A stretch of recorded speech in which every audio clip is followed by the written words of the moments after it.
daripada Imam Al-Bukhari radhiyallahu ta'ala dan kitab sahihnya, bahawa sesungguhnya Imam Al-Bukhari telah berkata, haddatsana Ismail, haddatsani Malik an Abdurrahman bin Abdullah bin Abdurrahman bin Abi Sa'sa'ah an abihi an Abi Sa'id al-Khudri anna rajulan sami'a rajulan yaqra'u qul huwallahu ahad yuraddiduha falam asfa' ja'a ila Nabi sallallahu alaihi wasallam fadzakara lahu dhalika wa kana rajula yataqalluha faqala Rasulullah sallallahu alaihi wasallam walladhi nafsi biyadihi innaha la ta'dilu thuluth al-Qur'an.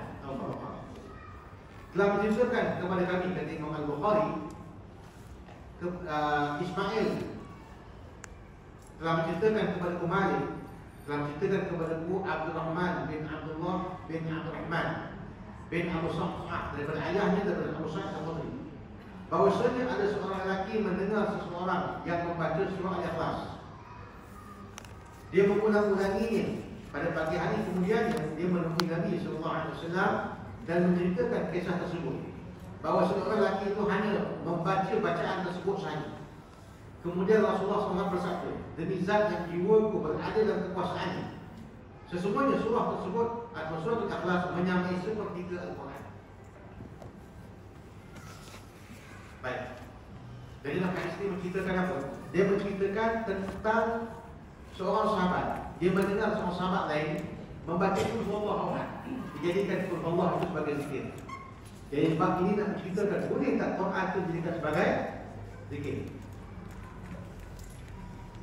Lepas tu pula dia zikir apa? Dia zikir qul huwallahu saja.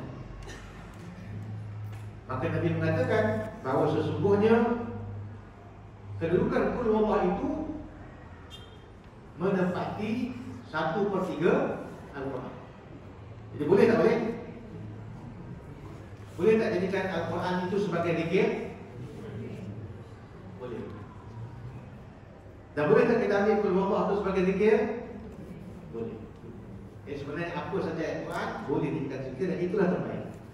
Sebab dia dapat dua pahala. Pertama pahala baca Quran, yang kedua pahala berzikir. Okay.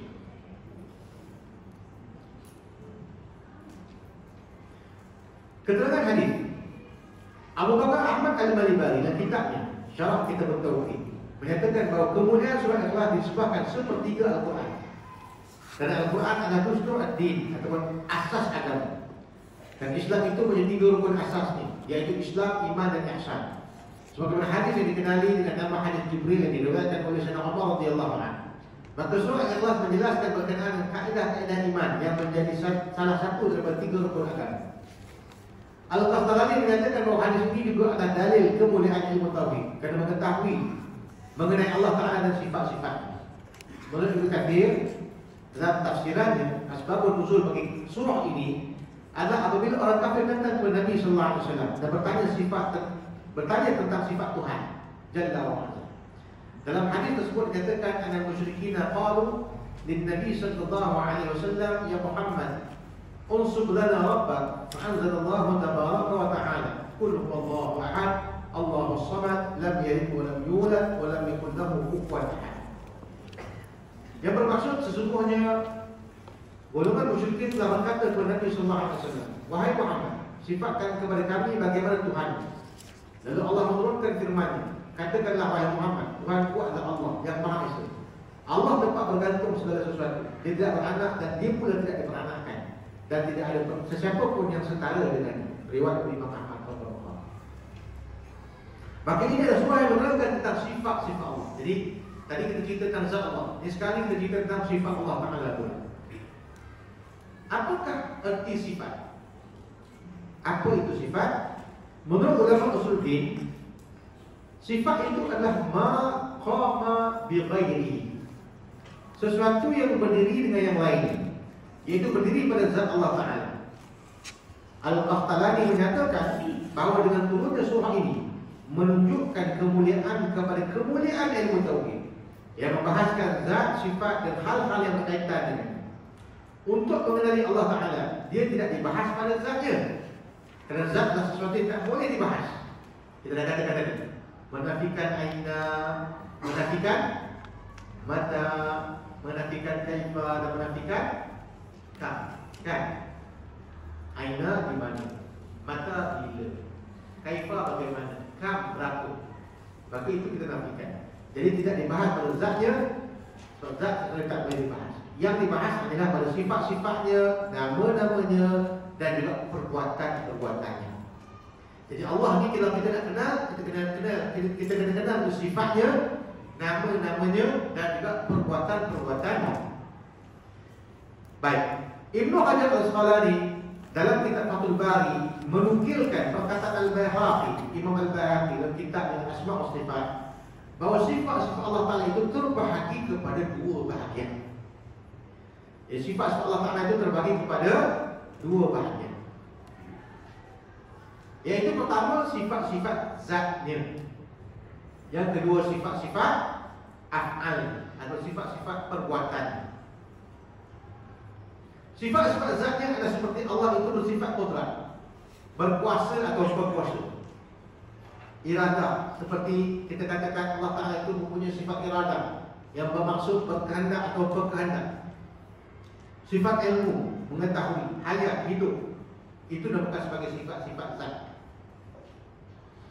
Sedangkan sifat-sifat perbuatan, seperti kita katakan Allah Ta'ala itu memberikan rezeki, menciptakan, menghidup dan mematikan.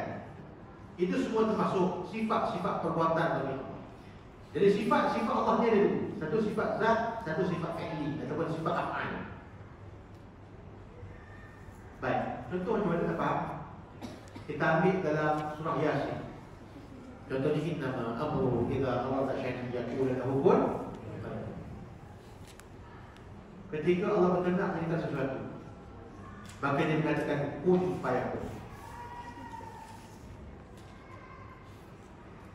Okey. Nak jadi tukar Allah jadikan kun fayakun. Jadilah. Semua jadi. Betul tak? Baik, dalam ayat yang lain. Contoh kita ambil dalam surah Allahu alladhi khalaqa as-samawati wal arda fi sittati ayyamin thumma istawa 'ala al-'arsy. Allah Ta'ala yang menjadikan langit dan bumi dalam 6 masa dan kemudian istiwa di atas arsy. Tadi kun fayakun sekali je. Ini pula 6 masa. Ada kontradiksi. Satu kun fayakun, satu lagi 6 masa. Ada kontradiksi tak? Kontradiksi tak antara kedua-dua? Ada perlawanan tak? Dua nafsu. Ada tak? Jawapannya ada bagi orang yang tak tahu. Tak ada bagi orang yang tahu.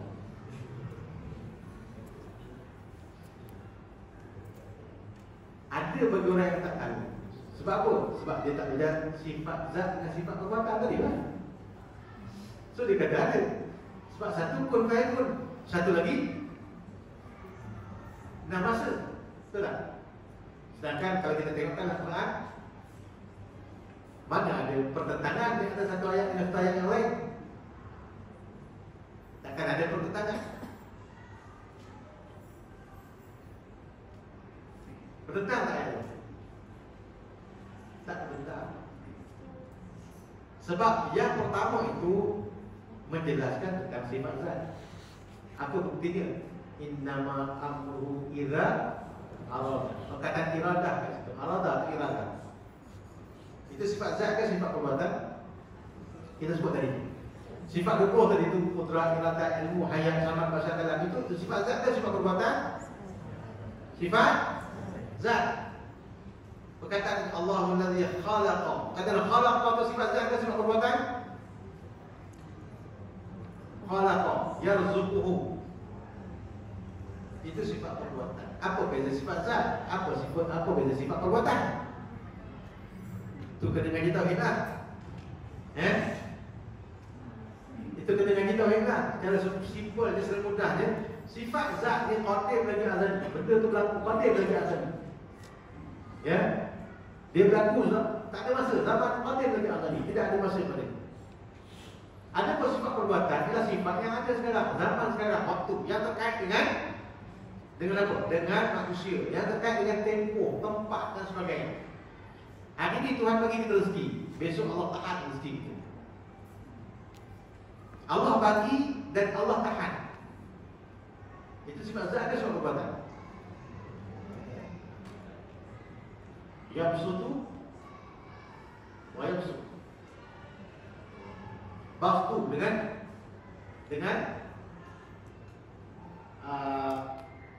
al-bastu maksudnya Allah Ta'ala menggenggam, ya. Al-mani' al-mu'ti, Allah Ta'ala itu memberikan dan menghalang perkara itu daripada dapat kepada kita, ya. Al-bastu dan al-qabdu, ya. Al-qabdu Allah Ta'ala menggenggam, al-bastu Allah memberikan, ya, kepada manusia. Jadi perkara itu kejap Allah bagi, kejap Allah Ta'ala tak bagi. Jadi perkara itu berlaku sekarang. Maka ini kita namakan sebagai sifat-sifat perbuatan. Baik, apa hukum sifat perbuatan? Sama tak dari hukum sifat zat? Ini mesti tak nak tahu yang ini. Tak apa, sesuatu. Jawapannya, sifat zat qadim lagi azali. Ada sifat perbuatan, dia bukan qadim. Dia bukan qadim, tetapi dia berkekalan baqi. Sekarang tak ada. Tapi benda itu Allah boleh buat sekarang, besok Allah boleh buat. Ada masa. Jadi dia bukan azali.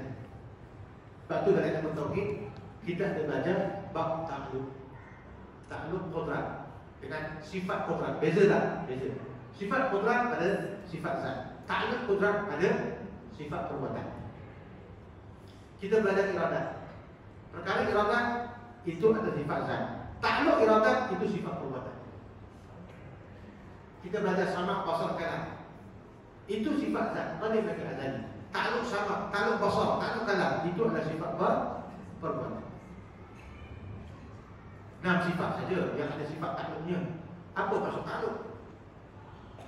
Sifat ta'alluq itu adalah satu sifat yang dia itu memerlukan amrun zaidan, perkara yang lebih daripada sekadar berdirinya pada zat. Kalau qudrat, iradat itu pada zat saja. Dia tidak kait-kait dengan makhluk. Tapi bila Allah Ta'ala mentakdir makhluk ni daripada sekarang dan akan datang, maka di waktu itu dinamakan perbuatan-perbuatan, dinamakan sifat-sifat perbuatan. Seperti kita sebutkan tadi. Contohnya perkataan khalaqa, perkataan razaqa, yarzuquhu man yasha, yamhullahu ma yasha. Jadi perkataan yang dalam asma Allah Subhanahu banyak daripada sifat-sifat fi'li. Sebab tu kalau kita kata, boleh tak saya nak belajar sifat 20? Saya belajar husna ni. Boleh. Tapi apa beza sifat zat sifat perbuatan? Tak tahu. Bila tak tahu, jahil. Jahil tak sahih. Bukan tak boleh. Tapi di situ kita tahu mana sifat zat, mana sifat perbuatan. Mana satu sifat perbuatan yang sekarang dan akan datang itu berkekalan. Mana yang berlaku sekarang tadi, tapi akan berlaku secara berkekalan. Mana yang dikatakan sifat yang benda itu hanya sekadar kita katakan sebagai apa? Sebagai benda yang kita hasrah kepada Allah Ta'ala, sedangkan kita tak tahu. Pun ada juga dalam asma Allah Subhanahu. Seperti sifat mutakabbir bagi Allah, sifat mudarat yang Allah berikan mudarat pada sekalian yang lain, itu semuanya serah kepada Allah Ta'ala. Jadi itu perbahasan daripada sifat dikatakan sebagai asma Allah Subhanahu. Ada dalam buku ini, tapi dalam perbahasan bab asma. Baik, kita kembali kepada buku ini berkenaan dengan sifat-sifat Allah. Jadi jelasnya menurut Al-Bayhaqi, sifat-sifat Allah Ta'ala ini terbagi kepada dua, iaitu sifat zat dan sifat perbuatan. Jadi sifat zat kita dah faham, kekal, dia adalah sifat yang qadim lagi azali. Sedangkan sifat perbuatan dia tidak qadim, berlaku sekarang, tetapi hukumnya itu berterusan. Imam As-Sanusi dalam kitab Ummul Barahin telah menyatakan bahawa sifat-sifat Allah Ta'ala itu terbagi kepada 4 bahagian. Apa dia? Pertama, nafsiyah. Yang keduanya, salbiyah. Yang ketiganya, ma'ani. Dan yang keempatnya, ma'nawiyah. Ya? Ada 4 bentuk sifat yang ada pada sifat 20 ini.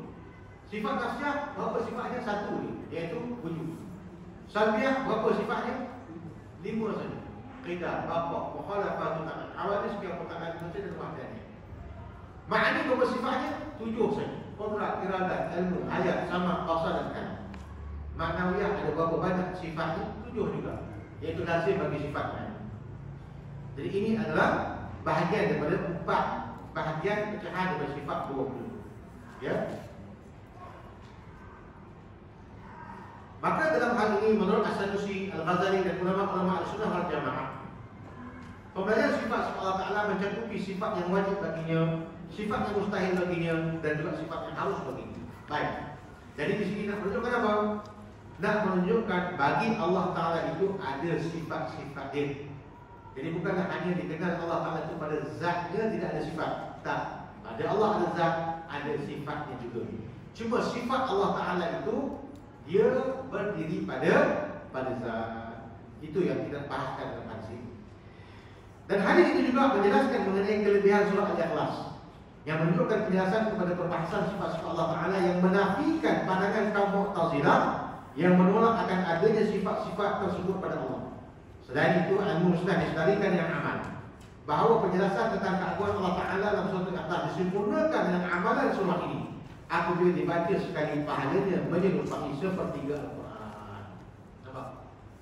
Jadi dibaca sekali pun Allah pahalanya sepertiga Al-Quran. Kalau baca 3 kali dia menyamai pahalanya itu seluruh Al-Quran. Pahala lah, bukan hafalannya, bukan bacaannya. Jadi ini adalah kelebihan surah Al-Ikhlas. Baik. Ada soalan?